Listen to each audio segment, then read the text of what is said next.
related to ILP and its issues. Gathering house मुझे मालूम है कि ये इश्यूज को एसटी बचाओ आंदोलन ने जो उठाया, एवरीवन एप्रिशिएटेड और उसको हम सपोर्ट भी करते हैं इशू को। दूसरा मैं अप्रिशिएट करना चाहता हूँ कि गवर्नमेंट ऑफ अरुणाचल प्रदेश जो इस कंसल्टेटिव मीटिंग रख के हमें डिस्कस करने का एक मौका दिया। तो इसमें स्पेशली जो इनरलैंड परमिट है, ये कैसे बंगाल ईस्टर्न फ्रंटियर एक्ट में आया 1873 में, ये इम्पोर्टेंस सब जानते हैं। और इनरलैंड परमिट के इशू लेके स्टेट में क्या इश्यूज हो रहे हैं, क्या प्रॉब्लम्स आ रहे हैं, ये सब जानते हैं। लेकिन हमें ढूंढना है कि प्रॉब्लम्स कहाँ है और उसका सोल्यूशन क्या होना है। तो उसमें मैं देखा है कि स्पेशली जो इनरलैंड परमिट अप्लाई करते हैं, ये ऑलमोस्ट लाइक 5 कैटेगरी का होता है। एक होता है जो बिजनेस के लिए अप्लाई करते हैं, जो यहाँ इंटरप्रेन्योर चलाते हैं, हार्डवेयर, होटल्स, अदर बिजनेस के लिए आता है। तो ये लोग थोड़ा लॉन्ग टर्म्स का के लिए आते हैं। दूसरा होता है जो जॉब, जो स्टेट गवर्नमेंट जॉब के लिए आते हैं या कंपनी जॉब में आते हैं, ये भी ऑलमोस्ट लाइक लॉन्ग टर्म्स का रहते हैं। और थर्ड होता है कि टूरिस्ट शॉर्ट पीरियड के लिए आते हैं। और एक होता है लेबर्स, ये भी थोड़ा शॉर्ट पीरियड के लिए आता है। और एक होता है इवेंट मैनेजमेंट में, जैसे किसी का शादी पार्टी अटेंड करना है या कुछ स्टेट मना रहा है, इसमें एक परफॉर्मेंस देना है। तो ये 5 कैटेगरी का आते हैं। लेकिन इसमें आई फाइंड जो मैं पाया है कि जो टूरिस्ट जो शॉर्ट टर्म के लिए आता है, ये इशू नहीं है स्टेट के लिए, it's not big an issue. Foreign tourist हो या आपका डोमेस्टिक टूरिस्ट हो, इतना बड़ा इशू नहीं है। आज तक इसके रिलेटेड में इतना इशू नहीं आया। और जो बिजनेस के लिए आता है और प्लस जो जॉब के लिए आता है, ये भी इतना बड़ा इशू नहीं है, क्योंकि स्टेट में आज तक ऐसा कुछ केसेस नहीं कि जो नौकरी करने आया या परमानेंट या बैठ के, ऐसा बहुत इश्यूज नहीं आया। टूरिस्ट में जो टूरिस्ट शॉर्ट ड्यूरेशन के लिए 3 डेज 4 डेज के लिए आता है, फिर यहाँ परमानेंट सेटल हो गया, ऐसा वाला इशू दिखाई नहीं दिया। लेकिन इश्यूज कहाँ में आ रहे हैं? इश्यूज आ रहे हैं कि लेबर, क्योंकि बहुत सारे लेबर्स यहाँ कॉन्ट्रैक्ट वर्क चल रहा है या कुछ दिन के लिए आता है, तो उन लोग का 15 डेज का परमिट लेके आता है, लेकिन परमिट एक्सपायर होने के बाद तो वापस नहीं जाता है। तो उसमें एक इश्यूज आ रहा है। उसका बाद उसका कारण से हम लोग को एप्रियंस होता है कि जो क्राइम होता है, ज्यादा भाग ये लेबर कैटेगरी का लोग आता होगा। ये एक स्टेट में जो क्राइम्स हो रहा है, रेप हो रहा है या किडनैपिंग हो रहा है या चोरी हो रहा है, तो इस टाइप का एक इश्यूज आ रहा है। दूसरा है जो आपका इवेंट मैनेजमेंट है। इवेंट में जो प्रोग्राम में आता है, स्टेट इवेंट में या आपका शादी का प्रोग्राम, ये लोग इश्यूज बनता नहीं है, क्योंकि ये लोग आते हैं और वापस चला जाता है। आज तक इसका लेके बड़ा इशू नहीं आया। लेकिन इश्यूज हमेशा आ जाए कि जो शॉर्ट ड्यूरेशन के लिए जो आता है, स्पेशली लेबर्स। तो इसमें हमारा स्टेट का जो प्रेजेंट सिस्टम है, इसमें हम लोग का क्या है कि सिस्टम में कि ILP इशू करने के लिए हम लोग के पास अथॉरिटीज है, लेकिन इशू करने के बाद आफ्टर 15 डेज 20 डेज या 3 मंथ्स इशू करने के बाद ये एक्सपायर हो गया और ये वापस चला गया, उसका रिकॉर्डिंग नहीं है। तो इशू यहाँ में है। जो ST मोर्चा का जो आंदोलन का इशू भी ये है कि जो एंट्री हो गया, वापस गया है क्या after expiry of the period, या वो एक्सटेंशन लिया है क्या, उसका रिकॉर्डिंग नहीं है। तो इसलिए वो लोग बोल रहे हैं कि इसको EILP करना, यानी कि डिजिटलाइज करना है।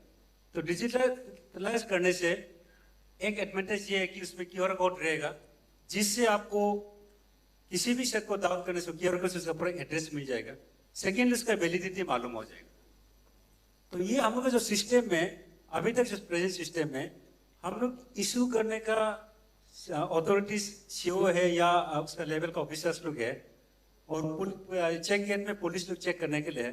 लेकिन ये एक्सपायर के बाद वापस गया है कि नहीं, वो कंफर्म करने के लिए हमारे पास सिस्टम अभी तक नहीं बना है। तो इसमें हम लोग को सोल्यूशन ढूंढना है कि how to make a system so that कि जो वैलिडिटी एक्सपायर हो गया, उसको कैसे ट्रेस करे और उसको कैसे वापस भेजा जाए। वो हमारा ये एक लूप होल है।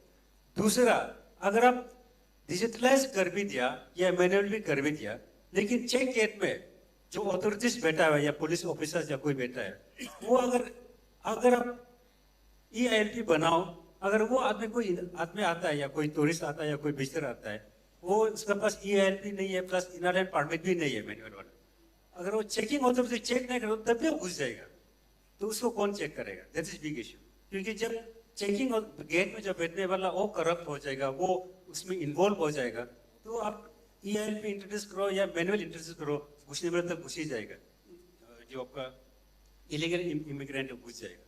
तो उसके लिए हम लोग को जो चेक गेट में जो अथॉरिटी का पास ऑनेस्टी होना बहुत जरूरी है।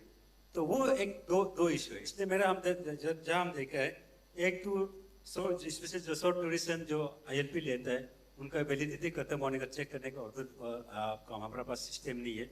सेकेंडली, जो बिना चेकिंग करके घुसने देता है, उनको हम लोग पर्टिकुलर एक पनिशमेंट देने का या रेस्पॉन्सिबिलिटी फिक्स करने का जो सिस्टम हमने नहीं बनाया। ये दो कारण से इशू आ रहे हैं स्टेट में। तो इसके लिए मेरा जो सुझाव है, जैसे हम लोग इलेक्शन में सेक्टर मिश्रित बनाता है, ऐसा नॉट नेसेसरी कि स्पेशली जो एफिशिएंस का बेस करने होने से भी जो भी government officer of the rank of group B officers, उन्हें हमें हर ऑल ओवर अरुणाचल में सेक्टर मिश्रित में हम लोग उनको डिजिग्नेटेड करना है। तो उनका अथॉरिटी रहेगा कि चेकिंग करने का। सेकेंडली, वो अकेला सेक्टर मिश्रित पूरा जगह चेक नहीं कर पाएगा। फॉर एग्जाम्पल ईटानगर में 10 कॉर्पोरेट सेक्टर है, तो यहाँ में 10 सेक्टर में से अपॉइंट करने के बाद उनको असिस्ट करने के लिए जो उस कॉलोनी का या फिर CBOs लोग से रिकमेंडेशन करके कुछ वॉलंटियर्स हम लोग वॉलंटियर टास्क फोर्स अपॉइंट करना है फॉर ए 1 ईयर।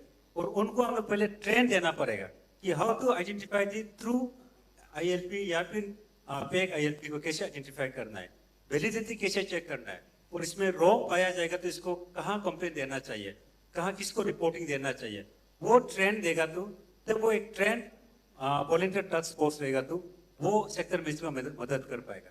तब जाके फ्रीक्वेंटली या फिर इन रूटीन बेसिस में अगर एवरी सेक्टर्स में, एवरी डिस्ट्रिक्ट में, एवरी गांव में ये वॉलंटियर टास्क फोर्स अगर चेक करेगा, तब पता चलेगा कि इसका वैलिडिटी खत्म हो गया।